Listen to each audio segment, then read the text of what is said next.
morning! Good morning, Sir Robert, and Doris po. Ma'am Doris, at sa inyo mga tagapakinig. Ayan. GM, ito pong paggamit natin ng mga cameras natin and all, good to go na po ba ito? Kailan natin matetesting yung mga makukulit na nagtatapon pa rin kung saan-saan, GM? Actually, sir, yung panghuli ng mga nagtatapon ng mga basura ay noon pa hanggang ngayon ay ginagawa natin. Wala naman nagbago. May mga tao tayong nakabantay at may mga, especially sa barangay, na nagtatrabaho para dyan.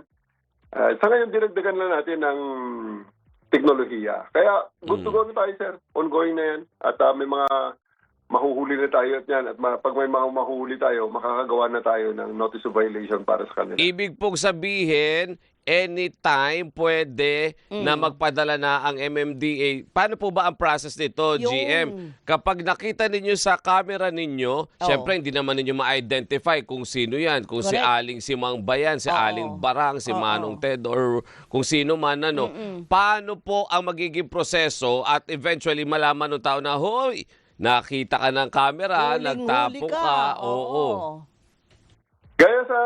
Gaya sa regular notice of violation na natatanggap ng ating mga kababayan sa ongoing na NCAP dito sa mga moving violations sa sasakyan, may picture po nakasama yung notice of violation. Kaya pwede lang i-dispute kung gusto nila. Pero yan ay naka-record dito sa ating mga servers at sa ating data center. Kaya pwede rin namin i-present sa kanila yung mismong video at picture na in question. So, padadaan din natin sa barangay para ma-verify at ma-identify yung mga tao at sila ay ma-inform para may due process naman tayo. Gano'n katagal? Kunyari ako, nahuli ako na nagtapon. Napicturan ako. Nabidyohan ako. Gano'n po katagal na malalaman ko na, oy, ikaw Doris Bigornia, huli ka? Ang paggawa ng notice of violation kasi wala pang 5 minuto yan eh.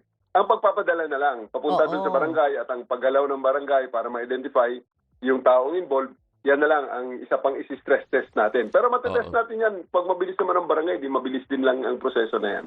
Kasi GM partner, di ba, meron na minsan lang nagtapon. Pero meron habit everyday. Hagis ng hagis, tapon ng tapon, itcha ng itcha. So kung ilang beses siyang nakuha na ng camera ng CCTV ninyo, GM, yun din yung number na violations na ipadadala sa barangay kung habitual siya. Opo. Kasi naman, ang ganun din, kung walang camera at enforcer ang physical na enforcer ang mag-enforce niyan. Ganun din eh. Every tapon mo rin, yan din ang huli mo. Paano pala ang mga penalty? May multa ba? Opo, depende po sa kung ano ang existing na penalty diyan sa mga local government na sila ay naroroon. At pagkatapos, siyempre, may mga nationally imposed na mga level ng mga penalties. Yan din ang ating implement. Oo. Pero wala kaya po bang legal impediment ito, GM? Sabihin nila, bakit nyo ko kinukuhanan, binaviolate ninyo ang aking privacy, mga ganyan? Ito po, i-clarify natin, hindi ito tungkol sa pagbabantay sa tao. Ito ay para siguraduhin na ang batas ay sinusunod pare-pareho.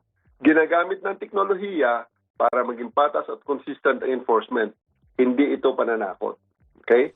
So ang gusto lang kasi natin dito, na ang disiplina, gaya ng ating in-launch ng last week na Yes to Ayos at saka sa National Discipline Program na ini-implement ngayon ng ating national government, ang disiplina hindi dapat nakadepende sa presensya ng enforcer. Dapat automatic ito sa bawat Pilipino. Kahit walang bantay, sinusunod natin ang batas. Oo. Kaya ba, GM, kasi ang tagal na nating sinusubukan na gawin niya na parang gawing muscle memory, tama ba?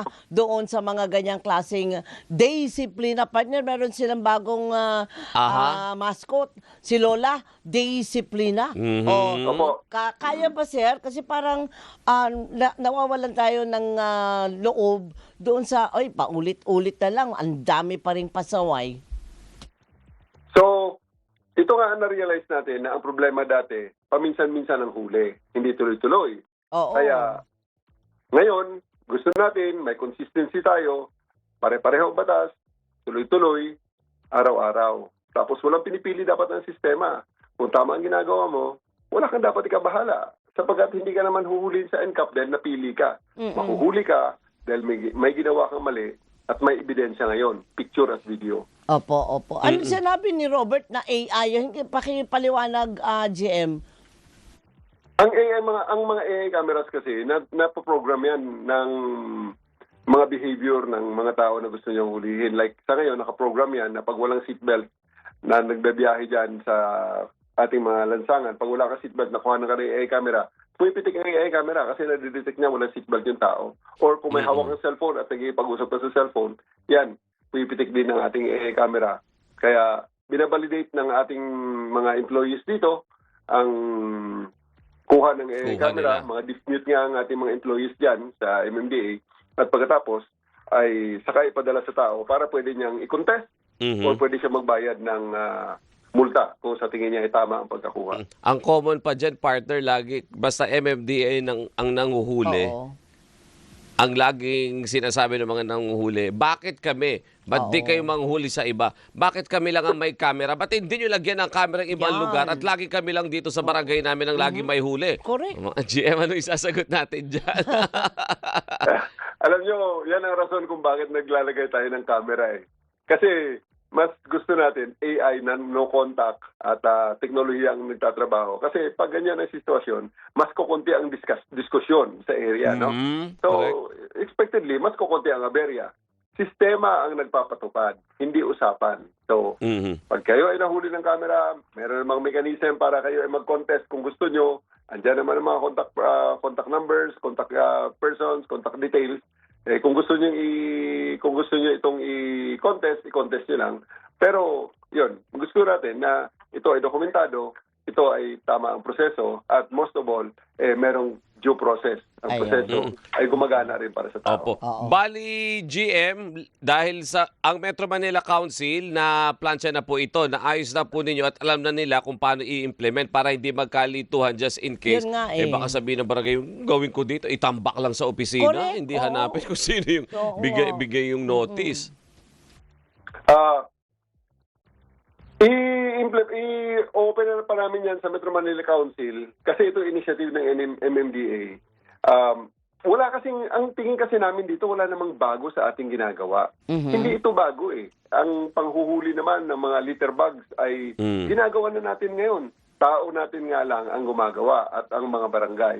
Ang batas ay hindi nagbago, wala namang nagbago dyan. Itong mga kamera natin, nandyan naman yan, hindi naman natin bagong installation yan. Matagal na yan na talagang ang purpose niyan, i-monitor ang ating mga estero, i-monitor ang ating mga kalsada.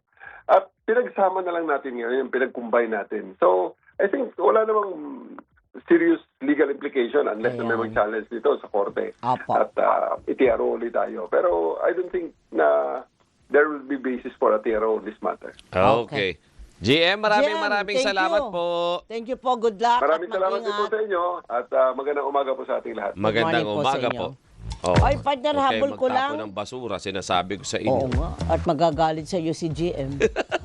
Tapos meron kang picture. Nakaganyan ka pa, tinatapon mo yung Ba basura mo. nakaasar ka no? Paghagis mo, gano'n gagano kasi ka sa kalaban camera. mo yung kapitbahay mo. Tinatapunan ng basura yung kapitbahay. Ay, Mali! Ikaw mahuhuli.